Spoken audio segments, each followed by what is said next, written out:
Hey, how you doing?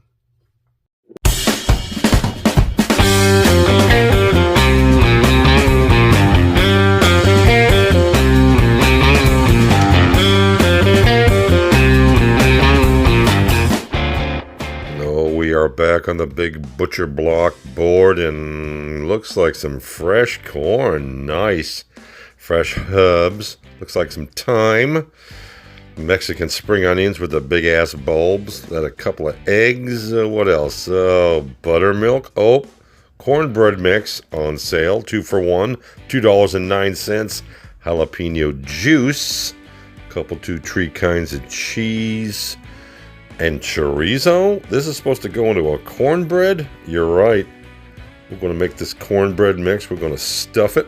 We're going to bake it in a skillet pan like this. Who thinks this is going to rock?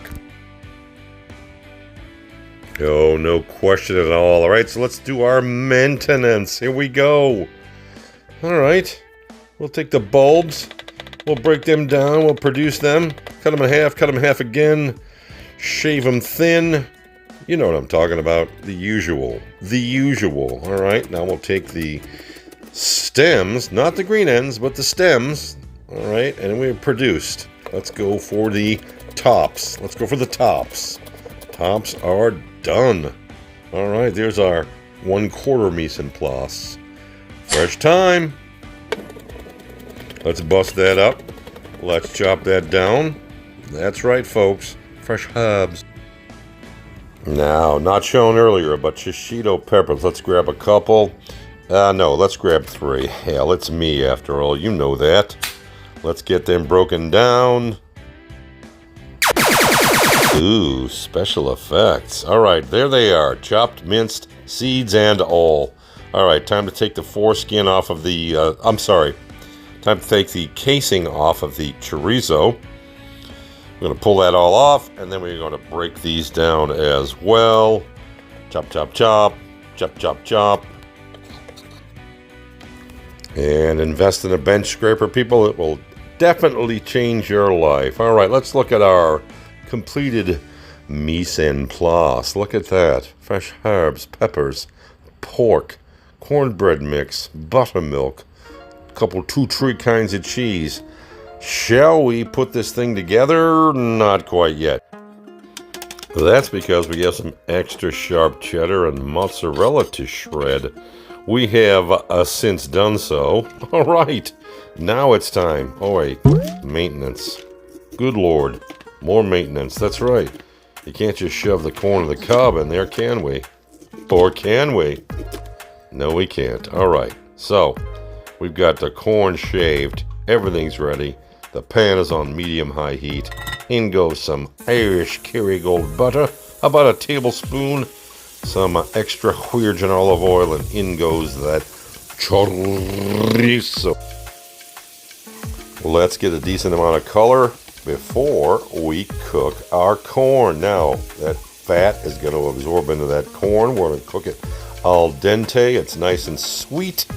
There goes our green onion bulbs and stems. Right after that goes our shishito peppers. Come on. Come on. Come on. Are you serious? What else now? That's right. We're going to forego the salt because this is obviously very naturally salty. But we are not going to lay off the pepper. That's about 30 turns. And just for shits and giggles, how about some of that fresh thyme? Fresh herb. Herbaceousness, if you will. Or if you won't, it doesn't matter. And now it's time to put that wet mix together. There goes 2 full cups of buttermilk. We're not going to quite follow the instructions on the bag. It asks for 1.5 and 3. We're going to go 2 cups of buttermilk and 4 eggs, but not just 4 regular eggs. Mr. Eugene Martin's eggs from his chickens in his backyard. Look at those beautiful yolks. My goodness. All right. Whip that around, get it fluffy. We're going to add half of our shredded cheese mixture. You'll see why. Add the mix itself. I didn't mean the bag. Sorry about that. Pay attention, people. All right, get that mixed up. Now, you don't want to beat it up too bad from here. Just go ahead and get it all mixed together, because guess what? This thing's going to rise. It's going to rise beautifully. Alrighty, what do you say we get ourselves into the home stretch? There goes our hot mix. Beautifully tender chorizo sausage. My goodness, sweet corn. Cooked perfectly to al dente. Gonna add a little texture, a little sweetness, a little flavor. Alright, get it mixed around. Get it well incorporated, people. Very important. And now let's add a little greenery for the scenery. Some more of those Mexican green onions, and let's go. Moving on, we've kept the heat underneath that pan on medium-low, so when that mix just hits the pan, it immediately starts to cook the base, and that's very important. Always have a good bottom. Am I right? Let's take a look at this. My God, it looks like pudding. Almost looks like pudding. Here we go. 35 minutes in the oven at 425 degrees, and there it is. A beautiful crisp exterior. A no doubt moist interior. Yeah, let's go ahead. Let's sink that probe in there, and there's no stick. Do I need to say it? Do I need to say it? No, you do not. All right, we are not done yet. There's our pickled jalapeno juice, but not shown is some cheap-ass grape jelly. There's a couple more items that are going to finish this dish off. First of all, we're going to take that grape jelly. I'm going to scrape out the rest of it. It turned out to be about a half a cup of your local dog shit grape jelly. Right? Are you with me? Stay along. And in goes about a quarter cup. I'm sorry, let's call it a half a cup of the pickled jalapeno juice. And we are going to reduce that down into a nice syrupy consistency. And guess what this is, folks? It's a pepper jelly glaze. It's going right on top of this beauty. Oh, yeah. Oh, yeah.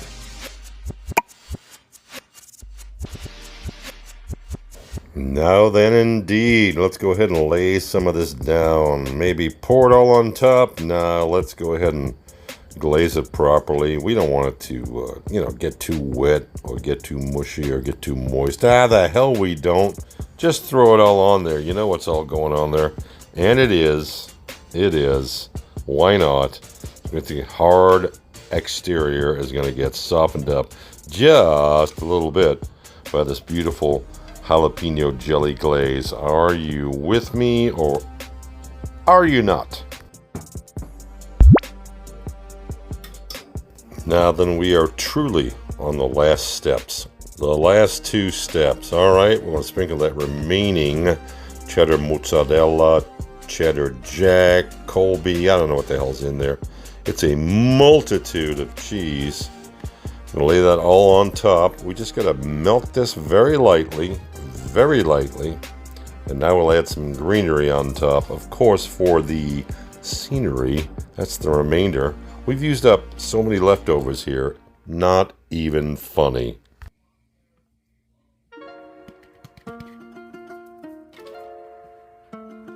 Into a preheated 350 degree oven for 10 minutes tops. And don't forget to share, folks. Don't forget to share. Hell, that looks like a pizza or a pot pie or a Chicago deep dish.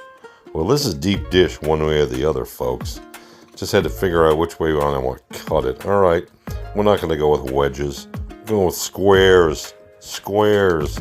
It's the way to go. You figure it out. It's a 10-inch skillet. You can get as many portions as you want. Let's dive in.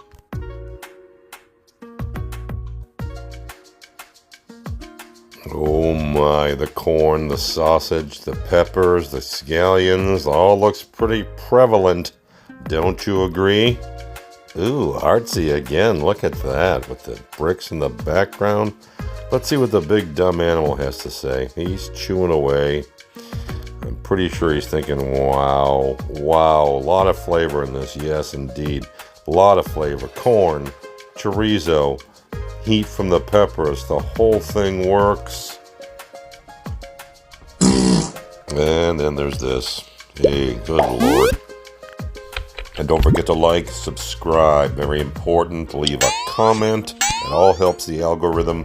We appreciate your support. And God bless.